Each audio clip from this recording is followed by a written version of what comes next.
দর্শক, শরীয়তপুরে রয়েছেন আমাদের সহকর্মী নুরুল আমিন রবিন। আমরা তার সাথে কথা বলার চেষ্টা করছি। রবিন, শরীয়তপুরে ৩টি আসনেই নিরঙ্কুশভাবে বিজয়ী হয়েছে বিএনপি সমর্থিত প্রার্থী যারা রয়েছেন, এবং সম্ভবত রংপুর শরীয়তপুরের ২ যে আসনটি রয়েছে সেখানে জামাতের পক্ষ থেকে বলা হয়েছিল ৪০টি কেন্দ্র সেখানে ভোট বাতিলের বিষয়টি। তো সেই বিষয়টি যদি একটু উল্লেখ করেন। আপনি যথার্থই বলেছেন, এবারে নির্বাচনে কিন্তু শরীয়তপুরের 3টি সংসদীয় আসনেই বিএনপি মনোনীত যারা প্রার্থী হয়েছিলেন তারা কিন্তু নিরঙ্কুশ বিজয় অর্জন করেছেন। এবং এখানকার সবচেয়ে যেই বিষয়টি আমি উল্লেখ করব যে ভোটার যারা রয়েছে তারা কিন্তু দীর্ঘদিন পর একটি উৎসব মুখর পরিবেশে তাদের ভোটাধিকার প্রয়োগ করেছে এবং তাদের ভোটের মাধ্যমেই তারা তাদের সংসদের প্রতিনিধিকে নির্বাচিত করেছেন। এবং এই কারণে কিন্তু আমরা যেটি দেখতে পাচ্ছি, শরীয়তপুরের যেই প্রতিটি সংসদীয় আসনে যে সকল নেতাকর্মী এবং সাধারণ ভোটাররা রয়েছেন তারা কিন্তু তাদের যে নির্বাচিত প্রতিনিধি তার কাছে যাচ্ছেন এবং বিজয়ের শুভেচ্ছা বিনিময় করছেন। আর আপনি যে বিষয়টি জানতে চেয়েছিলেন এর আগে, যে নড়িয়ায় শরীয়তপুর 2 সংসদীয় আসনে জামায়াত ইসলামের প্রার্থী যিনি একটি ভোটে অনিয়ম কারচুপির অভিযোগ এনে 40টি কেন্দ্রের ভোট স্থগিতের যে আবেদনটি করেছেন, আমরা এই বিষয়ে জেলা রিটার্নিং কর্মকর্তার সাথে কথা বলেছি। তারা কিন্তু এই অভিযোগ পাওয়ার পরে বিষয়টি তদন্ত করেছে, তদন্ত করে এর কোনো সত্যতা তারা পায়নি বলেই কিন্তু জেলা রিটার্নিং কর্মকর্তা জেলা প্রশাসক তাহসিন বেগম আমাদেরকে নিশ্চিত করেছেন। যার কারণে ওই বিষয়টি মূলত এরপরে কিন্তু প্রশাসনের পক্ষ থেকে আমাদেরকে আর কিছু জানানো হয়নি। আর আমি এই মুহূর্তে রয়েছি শরীয়তপুর 1 নির্বাচনী এলাকায়, যিনি বিজয়ী হয়েছেন সাইদ আহমেদ আসলাম।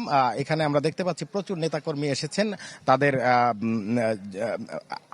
আগামীর সংসদ সদস্যকে শুভেচ্ছা জানাতে। আমরা একটু তার সাথে কথা বলার চেষ্টা করব। মূলত জনগণ তো আপনাকে ভোট দিয়ে নির্বাচিত করেছে, সেই ক্ষেত্রে আগামীর পরিকল্পনা কি এবং জনগণকে নিয়ে আপনার প্ল্যানিংটা কি রয়েছে? পাশাপাশি যে সকল প্রার্থীরা আপনার সাথে পরাজিত হয়েছে, আগামীর শরীয়তপুর গঠনে তাদের নিয়ে আপনার কোনো পরিকল্পনা রয়েছে কিনা সম্মিলিতভাবে একটু বলবেন। Walton switch, stylish and elegant. আমি মনে করি যে আগামী দিনের যে পরিকল্পনাটা, সেই পরিকল্পনা এই দেশের যে আমাদের শরীয়তপুর পালংচা জেলার বাসীর যে সমস্যাগুলি, সেই সমস্যাগুলো কোনো পরিকল্পনার মধ্যেও পড়ে না, কারণ এটা তাদের নিত্যকার অধিকার। যেমন নদী ভাঙ্গনের ব্যাপার, আপনার এখানে কোনো শিক্ষা ব্যবস্থা নাই, চিকিৎসা ব্যবস্থা নাই, রাস্তাঘাটের, এগুলো তার মৌলিক অধিকার। এই মৌলিক অধিকারগুলি নিয়ে কাজ করার পরে তারপর হয়তো যদি পরিকল্পনা ভবিষ্যতে থাকে, যেমন পরিকল্পনাতে কিছু একটা নাই তা না।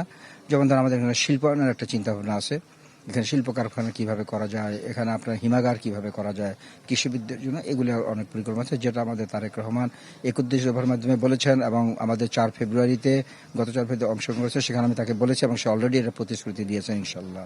এই বিজয়কে আপনারা কিভাবে উদযাপন করছেন এবং আপনার নেতাকর্মী সমর্থক বা দেশবাসী উদ্দেশ্যে? এটা আমাদের জনাব তারেক রহমানের থেকে আমাদেরকে একটা নির্দেশ অলরেডি দিয়েছে যে বিজয় মিছিলকে শান্তিপূর্ণভাবে করার জন্য, এখানে কোনো আনন্দ মিছিল করা, কোনো মিছিল যাতে না হয়, সবাই যেন মসজিদে গিয়ে, যেহেতু আজকে শুক্রবার বা জুমাতে, সবাই যেন দোয়া করি বিজয়ীদের জন্য। আর আপনি বিজয়ীদের যাদের জয়লাভ করতে পারেনি, যাদের কথা বললেন যে তাদেরকে কিভাবে মূল্যায়ন হবে, আমি মনে করি প্রত্যেকটা প্রার্থী যার যার জায়গাতে যোগ্য প্রার্থী ছিলেন, যে নিজেকে ক্যাপাবল মনে করে যিনি অংশগ্রহণ করেছিলেন এবং ভোটারও তাদেরকে ভোট দিয়েছেন।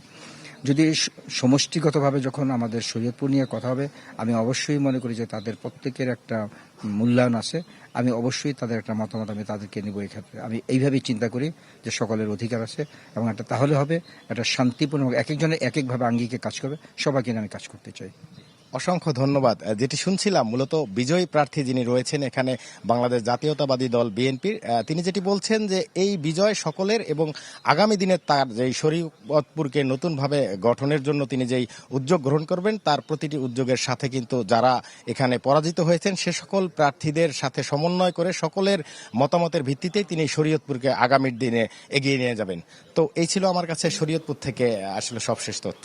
অনেক অনেক ধন্যবাদ। আমাদের সাথে শরীয়তপুর থেকে যুক্ত হয়েছিলেন সহকর্মী নুরুল আমিন রবিন।